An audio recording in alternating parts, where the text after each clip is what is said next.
दोस्तों, हिमालय से निकलने वाले ये नदी को ब्रह्मपुत्र नदी कहता है। हाँ जी हाँ दोस्तों, आज बात करेंगे हम ब्रह्मपुत्र नदी के बारे में। जी हाँ दोस्तों, वीडियो शुरू करने से पहले आप लोग को रिक्वेस्ट है, चैनल पे नए हैं तो चैनल को सब्सक्राइब कर दो, वीडियो अच्छे लगे तो लाइक और शेयर कर दो। ब्रह्मपुत्र भारत और असम की एक प्रमुख नदी है। ब्रह्मपुत्र एशिया की सबसे लंबी नदियों में से एक है, जिसकी लंबाई लगभग 2900 किलोमीटर है। यह भारत की एकमात्र नर नदी है। ब्रह्मपुत्र नदी असम की संस्कृति और सभ्यता से ओतप्रोत रूप से जुड़ी हुई।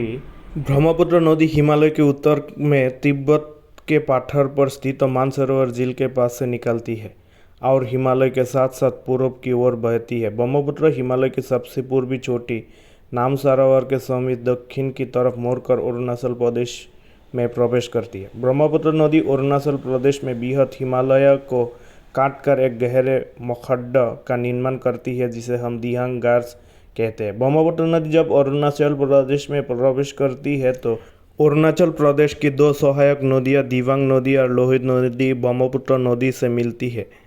तत्पश्चात ब्रह्मपुत्र नदी असम राज्य के समतल घाटी में प्रवेश कर जाती है।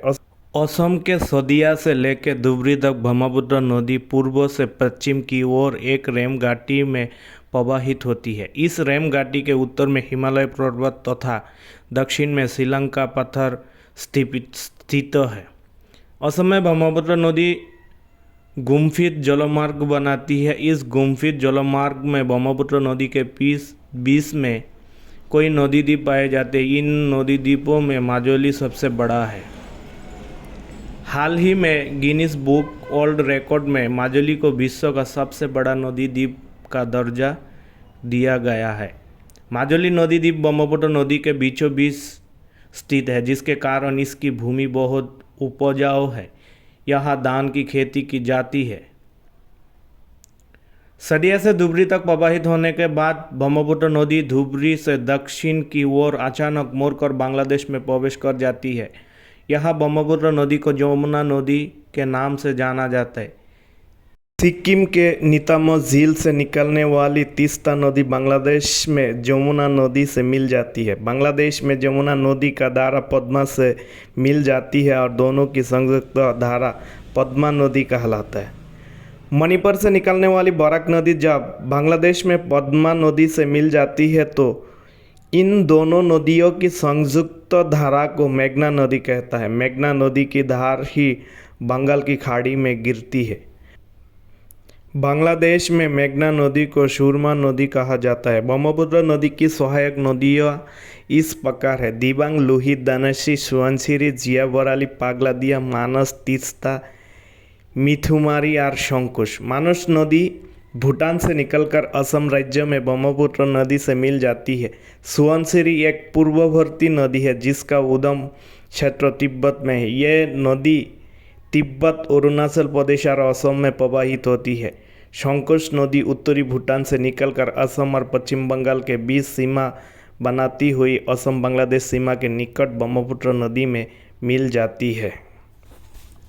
ब्रह्मपुत्र नदी की आध्यात्मिक इतिहास। यार्लुंग तोंगपो या ब्रह्मपुत्र एकमात्र पुरुष नदी है जिसका शाब्दिक अर्थ ब्रह्मा का पुत्र है। यह नदी हिंदू, जैनियों और बुद्ध द्वारा पूजनीय नदी है। बुद्ध का मानना है कि बहुत पहले चांगथांग पठार एक महान झील थी। एक दयालु बुद्धिस्ट ने गंभीरता से महसूस किया कि पानी नीचे के लोगों तक पहुंचाना चाहिए, इसलिए उन्होंने यार्लुंग स्तंभों के लिए हिमालय पर्वत में मध्यम में एक पानी के बहने का स्थान बनाया ताकि पानी नीचे की ओर प्रवाहित हो और मैदानी इलाकों को समृद्ध किया जा सके। हिंदुओं के लिए ब्रह्मपुत्र नदी ब्रह्मा और अमुक ऋषि का पुत्र था।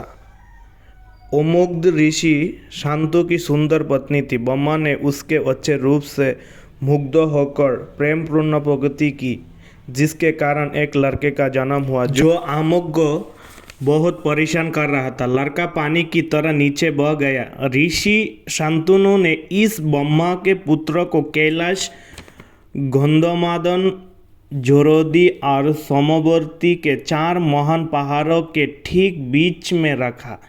वो एक महान झील ब्रह्मकुंड में विकसित हुआ।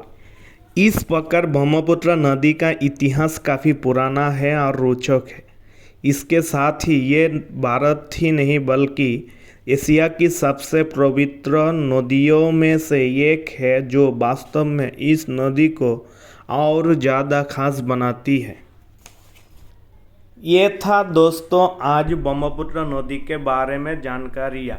सो गाइस, आप लोग को वीडियो पसंद आए तो शेयर करिए और मेरे चैनल को सब्सक्राइब करिए। ऐसे मज़ेदार वीडियो और आप लोग को लिए लेके आऊँगा।